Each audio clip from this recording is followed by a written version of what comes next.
Hi, everyone, and welcome to the Virtual Power Teams podcast. And today we have a very exciting guest, Ana Gloria Sanchez from Madrid. And she brings a wealth of experience. She's been, you name it, HR director. She's been leading a global digital transformation for a massive global company. Perhaps she would share. She's been heading the learning and transformation. She's an ACF coach, and she's building agile, high-performing teams. So she has a lot to share about building high-performing team and driving massive organizational transformation. So welcome, Ana. Without any further ado, tell us who you are and what you do in your own words. Thank you, Peter. Thank you for having me here. So I'm Ana Gloria Sanchez, easier to remember, just Ana. And I'm the change lead for a huge transformation that we're having at Bayer right now. It's a global organizational transformation that is impacting all the employees, the 100,000 employees of Bayer, as well all the customers that we have, and as well our partners and suppliers. So it's a huge effort, I will say, since 10 months ago.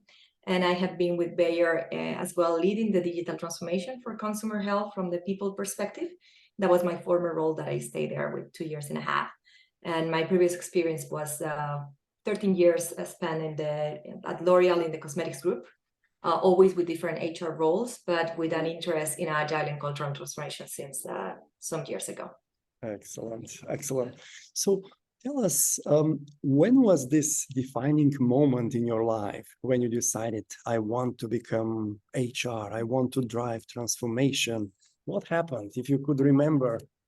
Yes, I think more than HR, because HR has been my path. I studied psychology, and then it was very easy for me to get into talent acquisition and different activities. So I think HR was really my career. But when I found really my passion, because HR for me, it was all about developing individuals. And through my career, when I started moving in different positions and working in different countries, I understood the importance and the weight that has to be working in a performing team. So it's when I changed a little bit my passion for developing individuals to really develop individuals through amazing team work. Because I believe that you can do a lot by yourself, but you can do the impossible when you are working in the right team. So it's really the moment that I had, like, really, I want to be more into teams than just individuals. Yes, we share a passion here. It's similar is my journey from like individual contributor expert to building high-performing teams and then virtual power teams, regardless, uniting talents wherever they happen to be. Mm-hmm. You mentioned that you are passionate about the organization of the future. How do you envisage the organization of the future? Maybe you could give us some tangible dimensions like more remote work or less, more hybrid, or maybe now AI is joining, the workforce as an enabler. So any dimension that would be significant in the organization of the future. Yeah, but I think that's a great question, because we have been talking about the future of work, building winning teams for the future. I think you can find these elements in my profile and in my career in general. But I think the reality is that we don't know the future. It's the high reality is that we don't know what's going to happen. We just came through a pandemic that changed everything, and nobody see that coming. Mm-hmm. So I think really what I see for the future, and especially when we think about teams and organization, is how we can be fast enough, flexible enough, and leader enough that we can adapt to all these changes and kind of lead the change that is coming. Mm-hmm. And having as well this resistance to continue like delivering results, even if we don't know exactly what's happening. Mm-hmm. So that's why for me, when I think about the future of teams, if I can really highlight one skill, I will say it is like this flexibility and leading the change ahead. Mm-hmm. Regarding your question about future work in terms of location, and if it's like hybrid, face-to-face, purely remotely, I think at the end, after a lot of studies, a lot of like talking to people, really getting deep into this topic, because I was in the very beginning working a lot with this. Right now, I feel that the key of, again, is flexibility. Is really, there is no one solution that fits all. but I see like really these elements about high-performing teams that is not just about the location.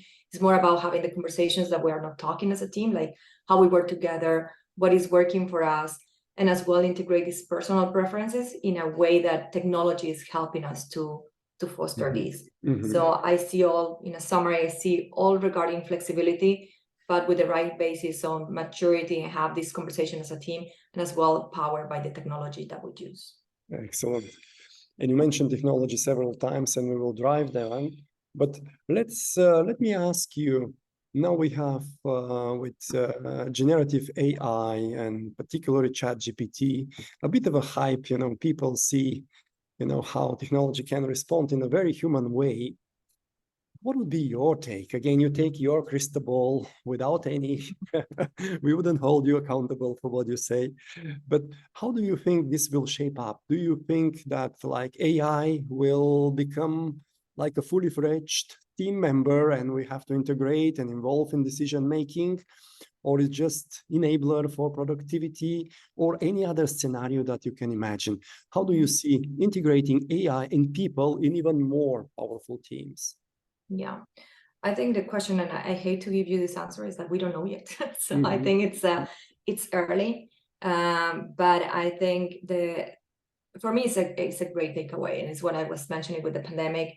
Things are changing very fast, and we were talking for AI for years, but then suddenly in November it was like everybody needs to get on board now. And again, for me, it's about how you can have this curiosity all the time, and about flexibility to learn new things and to be aware of these trends and to be aware of how they can benefit in your daily work. But when I think of AI, and it's not just a trend, it's a big change. I think, yeah, if it's going to be a member or not of the team, I don't know yet, but I think right now I will focus more on the things that AI can help us with. And it's really about this productivity that you mentioned. Because I believe there is a huge opportunity of the tasks that we are investing time, that with AI we can really leverage and get some support, and as well dedicate more time to think. That is something that, you know, regular work, as we are always one thing after another one, we don't really have time. So maybe how AI can help us more with the execution, and then as humans we can then invest more time in thinking. I think this is a critical thing where I see how this new member in the team can be integrated to really help you with the execution, while the team members can have more conversations about really thinking and the strategy. Yes. But it's too soon, as I mentioned. So I think for me, my big takeaway is like, don't be shy of all these changes, get immediately into it, learn by yourself, experience by yourself, and then create your own judgment and criteria, because definitely this is shaping the future. And maybe because you've been leading so much transformation, including digital transformation, including technology and so on, there is certainly, we cannot kind of neglect it. There is certain fear. Some people are afraid that this so smart tool may take away my job. How would you approach this as a senior HR leader to address the fears? How would you kind of kick off the change management process to ensure, you know, you mentioned curiosity, but maybe on the next level a bit more, or from organizational perspective? Yeah, I think it's as every time that you are inserting a change, is so important that you work on the why. And it's really making understanding like what is the pain that will remove from people and what is the benefits that will bring. I think it's very important to highlight this. And then understanding, once that you talk to individuals, about what is going to change and what is not going to change. So I think right now there is a lot of speculation about AI and the disappearing jobs and something, but I think everybody in their field has this obligation to understand first, as I mentioned, this curiosity to really get into understanding what is going to change and what not, and then communicating to people.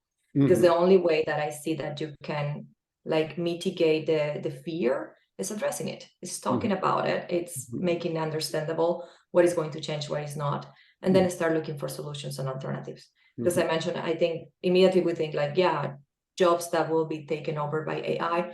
This is something that has happened for many years already, you know, and it's more about the wording that you use, because I think this is more about giving opportunities to people to reskill themselves and really think about different career opportunities and change that can benefit them. So I have seen this not just now with AI, but bigger transformation at banks, for example, when they are starting like take out some face-to-face offices and all this.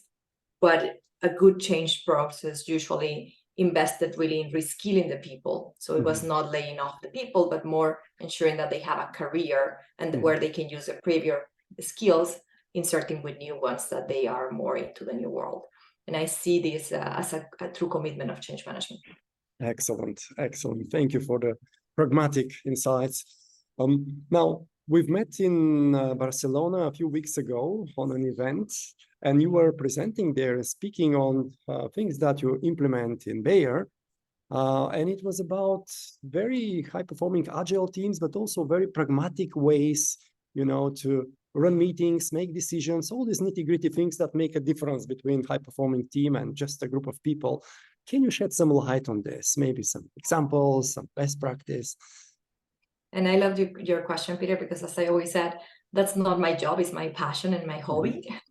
When I started working with this program that we call #Wow, is ways of working, it really became that. It became like something that gave me so much energy instead of taking away energy, because I saw the impact of inserting small things.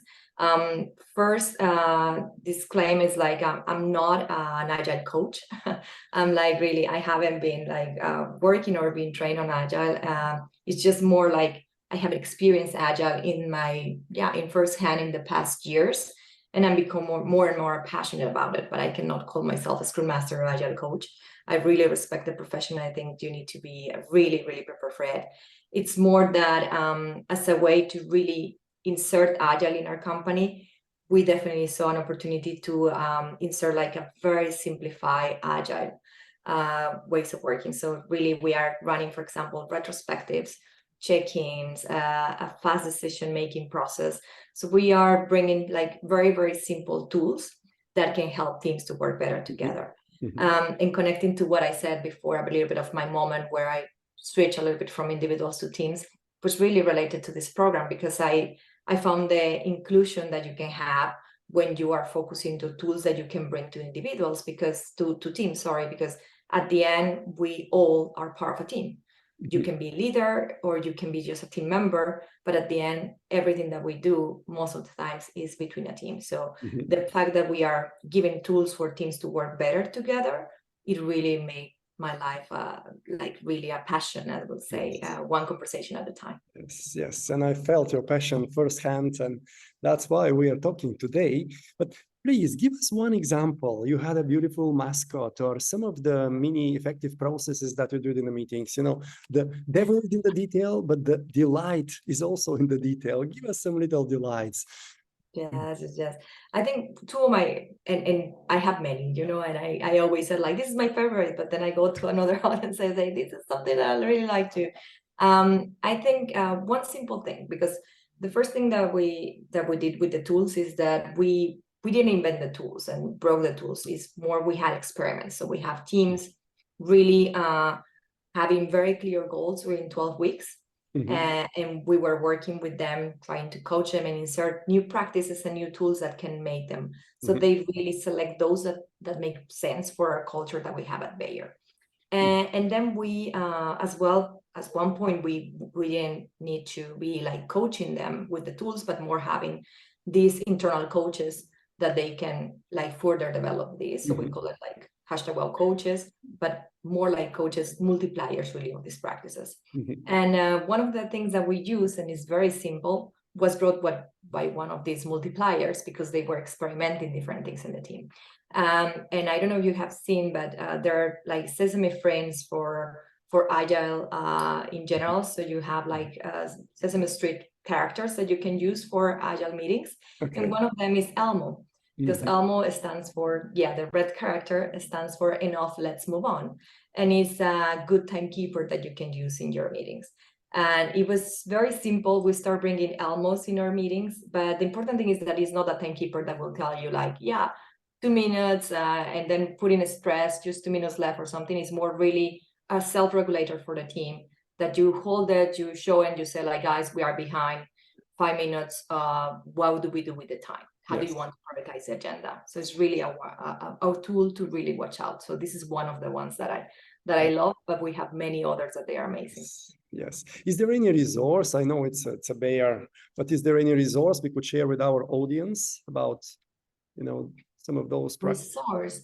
I think that's a very good question, because I don't know how much is public out there, because as I mentioned, as program at Bayer, we are taking tools that they are out there and just making it very simple for teams to use, and then including our own tips based on what worked for the teams at Bayer and what didn't work. So we don't take a retrospective just like as it is, but we adapt it to make a retrospective that works for us. Yes. But towards your point, if we have like something external regarding the tools, I think the best way is on LinkedIn, because I think we are a huge community now at Bayer.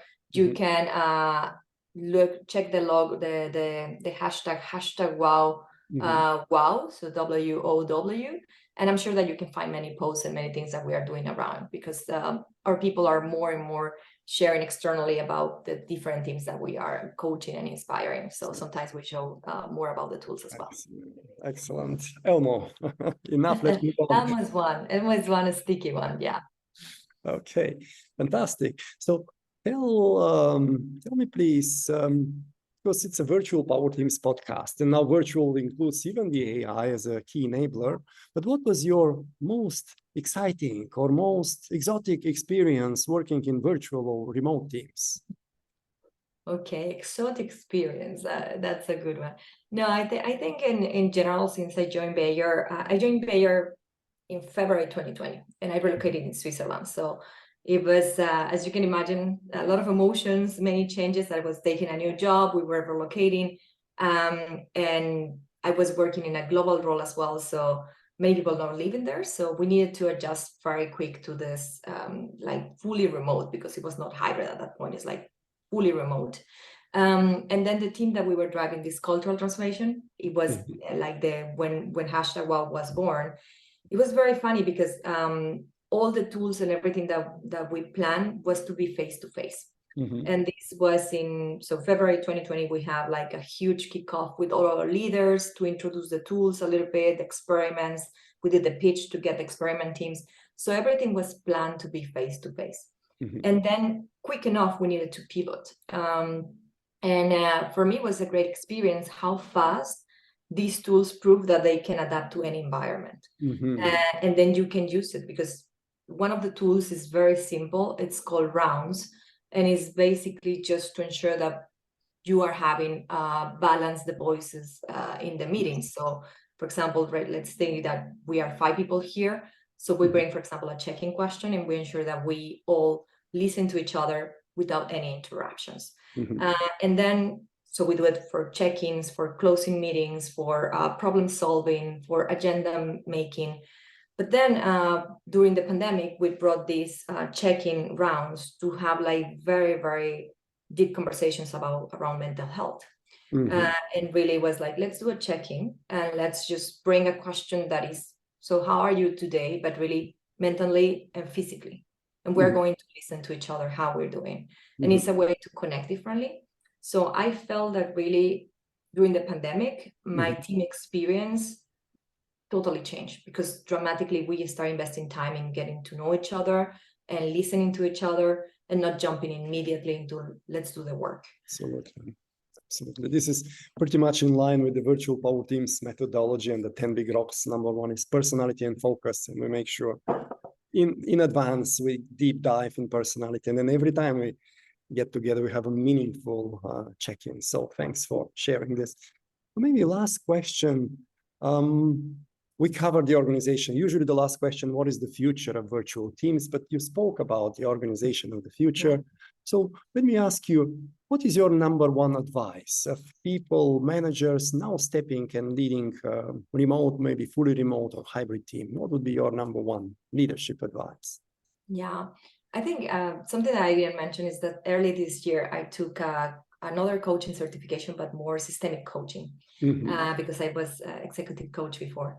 And there is one thing that is very similar to the retrospective, but they call the Cixin. And it's really about investing some time at the end of your meetings as a team to really talk about how you talk. about the conversation that you had. So really, it's not about the work, but more about like, did we interrupt each other? What happened when this person presented this topic? How we reacted? Are we all fully connected? Because some people were with the camera off. So really, all these things that you take away out of the meeting and you are reflecting on, just say it, like creating this psychological safety to have these conversations around how we talk in the team, how the conversations that we have in the team. And for me, this is a great advice. It's really because in the virtual world, it's really complicated to find the time to really talk about this thing. So I think this is critical to if I can give an advice, is ensuring that your meeting cadence is always including this check-in moments so you can talk about personal, but as well these closing moments that you can evaluate really if the conversation was the quality that you were expecting. Yes. And to say things that you usually don't say. It's like checking out on the way the conversation and working agreements. Is it, how do they call it? Kitchen, or what was it? The kitchen. Yeah, exactly. The kitchen, because usually you ask questions about, let's look at, it's, it's the restaurant in front, everything is happening. And then the kitchen is really about like, let's talk us as cooks and staff, what we're well. But for me, it's very similar to a retrospective, but really with the right questions, as I mentioned. I think one question that I didn't mention that we changed in the retrospective as the way that we do it at Bayer, that I love is, so instead of saying like what is working well, what is not working, we replace the second question for where are you getting stuck? And because usually when you said like, okay, so this is not working, it's you can talk about many things, but it is still not really getting in addressing those. But when you talk really about like where you're getting stuck, you get like a more personal feeling, because then I can tell you in this meeting, I don't know, Peter, I got stuck when I didn't have my Elmo. I would love to have my Elmo. So yeah, it's a learning. So maybe for the next time I can bring the Elmo in advance, So these kind of things, it's all about the kitchen just as well. Talk about what happened there, but as well getting agreements into what we are going to change or commit to change in the next one. So I see it, they say a lot, something that I love there as well, that we celebrate the mistakes. Yes. So because they really are new learnings. So it's part of this culture that we talk about the mistakes, about what we didn't do, what could have been done differently, and just getting a commitment to improve for the next time. I love that. I love every word you say. It's so pragmatic. Tell me just maybe a bit, that would be the final. How do you celebrate mistake? I'm a big fan, and we do it during workshops and, leading teams, but give us another delight. Yes, we are doing, and I love this topic because right now it's something that we are doing a lot. Imagine that we have, as we are working in this huge program, and we're working on Agile, and we have many teams working, and it's a little bit of craziness. We are investing a lot of time to talk about the things that didn't work well, to celebrate the failures and take it as learning. So, for example, we did the wall of shame or the wall of fame, where everybody can, in a mural, can post really the mistakes that they made with the picture and their learning. So we can always have a place where to look and find these role models of failure that they feel very proud of it. In the check-in questions, we are as well investing in failure-related questions. So what was my biggest failure of the week? What is like something that I will do differently now, or my biggest mistake in this meeting? So we try really to talk about mistakes and to normalize them in a kind of way. And then, of course, everybody knows about these famous, I won't say the word, but the words of the Friday. So you can have more bigger events where people share about bigger failures and how they impact the organization and what they learn about. And I think it's all about, as I mentioned, normalizing. We have something as part of the #WOW tools as well, something that we call sharing progress ship. So it's like a regular email that we send to stakeholders with what we did, what's coming, where we need their feedback. But I love, like, always we include the sentence at the end, like where we fail and what we learn. So as well, we normalize failure with the stakeholders, and they know that we are trying and learning by doing. Amazing, amazing. I love it. I can't resist to ask you, because we rarely have a person with such a broad area of responsibility. You're responsible about the cultural change, but you also implement SAP, system with all the processes involved. What from your perspective, if I ask you provocatively, culture versus process, who wins and what's the what's the right mix? Yeah, I think it's not just about processes, technology, data, whatever you are inserting, as I mentioned, I think, and the statistics are crazy when you look out there around every initiative fails. It's 70-80%, I think, failure if you don't have the people involved. Okay. So I think at the end, when we are talking about processes, about tools, about systems, about everything that you want to implement, it's all about people.